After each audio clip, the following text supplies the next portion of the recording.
Sekarang ada aset pendapatan tetap yang sepenuhnya didukung oleh surat utang pemerintah Amerika Serikat, US Treasuries, yang telah resmi tersedia di XRP Ledger. Nama aset ini adalah Digital Commercial Paper atau disingkat DCP. Bisa jadi ini adalah titik balik besar dalam cara dunia keuangan tradisional dan teknologi blockchain mulai menyatu. Mari kita bahas satu persatu. Aset baru ini diluncurkan oleh Guggenheim Treasury Services. Tapi ini bukan token digital biasa.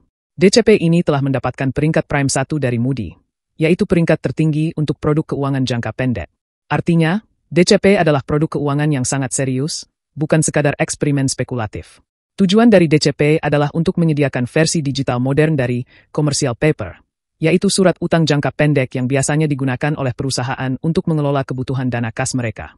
Yang membuat peluncuran ini semakin penting adalah karena DCP berjalan sepenuhnya di atas XRP Ledger. Artinya, proses penerbitan, pembelian, dan penjualan aset ini dilakukan melalui sistem blockchain yang terkenal cepat, murah, dan andal. Sejak pertama kali diluncurkan pada tahun 2012, XRP Ledger sudah memproses lebih dari 3,3 miliar transaksi, dan tidak satu pun dari transaksi itu pernah diretas. Ini membuktikan bahwa XRP Ledger memiliki rekam jejak keamanan dan skala operasi yang luar biasa. Lalu, bagaimana cara kerjanya? DCP diterbitkan dan dikelola melalui platform bernama Zeconomy. Platform ini dirancang untuk membantu institusi keuangan dalam mengelola aset digital, seperti menerbitkan, menyimpan, dan mengintegrasikan aset token dengan mudah. Aset DCP sendiri dipegang oleh perusahaan bernama Great Breed Capital Company. Perusahaan ini bertindak sebagai Special Purpose Vehicles, SPV, yang artinya posisinya terpisah dan terlindung dari risiko kebangkrutan dari perusahaan induknya, Guggenheim. Sejak diluncurkan pada September 2024, DCP sudah mencatat lebih dari $280 juta dalam bentuk penerbitan. Dan ini bukan token sembarangan. DCP didukung oleh surat utang pemerintah AS, dengan jangka waktu hingga 397 hari. Ini membuatnya sangat menarik untuk institusi keuangan yang mencari produk investasi jangka pendek yang stabil, namun tetap menginginkan kecepatan dan fleksibilitas teknologi blockchain. Kenapa harus di XRP Ledger? Menurut Markus Infanger, wakil presiden senior dari RippleX, peluncuran DCP adalah contoh nyata dari pergeseran ini, dan memperluas penawaran aset keuangan institusional di XRP Ledger. Ia juga menambahkan bahwa XRP Ledger dirancang untuk mendukung aset keuangan yang teregulasi, dengan kebutuhan akan efisiensi, skalabilitas, dan kepatuhan terhadap aturan, sesuai dengan standar pasar global. Dengan kata lain, Ripple ingin menunjukkan bahwa XRP Ledger bukan cuma untuk penggemar kripto atau trader retail. Sekarang, XRP Ledger mulai menjadi tempat bagi instrumen keuangan sungguhan, yang biasa dipakai oleh hedge fund, manajer dana pensiun, dan perusahaan-perusahaan besar. Apa manfaat nyatanya? Pasar komersial paper tradisional sering menghadapi waktu penyelesaian yang lama, biaya transaksi tinggi, dan akses yang terbatas, terutama di luar jam kerja bank. Tapi di XRP Ledger, transaksi bisa selesai dalam hitungan detik.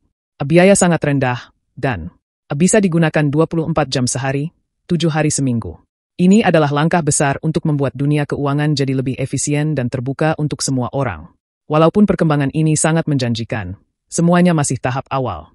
Memang, penerbitan DCP senilai $280 juta adalah awal yang bagus, tapi jumlah itu masih kecil dibandingkan dengan triliunan dolar yang beredar di pasar komersial paper tradisional. Sekarang pertanyaannya adalah, apakah lebih banyak institusi akan mengikuti model ini? Apakah para regulator akan terbuka dengan ide aset keuangan berbasis blockchain? Dan apakah XRP Ledger bisa terus menjaga kecepatannya dan keamanannya saat tekanan penggunaan semakin besar? Yang jelas, Ripple tidak sembarangan dalam melangkah. Mereka bekerja sama dengan institusi yang punya reputasi baik dan menggunakan aset yang didukung pemerintah AS untuk membangun kepercayaan. Karena dalam dunia keuangan, kepercayaan adalah segalanya. Ripple juga mulai memosisikan XRP Ledger bukan hanya sebagai platform pembayaran, tapi juga sebagai jembatan antara dunia keuangan tradisional dan teknologi keuangan digital. Jadi, apa kesimpulannya? Peluncuran DCP ini menunjukkan bahwa blockchain sekarang bukan cuma soal kripto. Blockchain mulai masuk ke infrastruktur inti dunia keuangan global. Fakta bahwa ada aset yang didukung US Treasury yang sekarang sudah berjalan dan berfungsi sepenuhnya di XRP Ledger adalah bukti nyata bahwa dunia keuangan sedang berubah. Baik kamu seorang pemegang XRP, penggemar blockchain, atau hanya penasaran dengan masa depan dunia keuangan, ini adalah perkembangan yang sangat layak untuk diperhatikan. Terima kasih sudah menyimak. Kalau kamu ingin terus mendapatkan update kripto yang jelas, sederhana, dan kritis seperti ini, jangan lupa like videonya dan subscribe ke channel ini.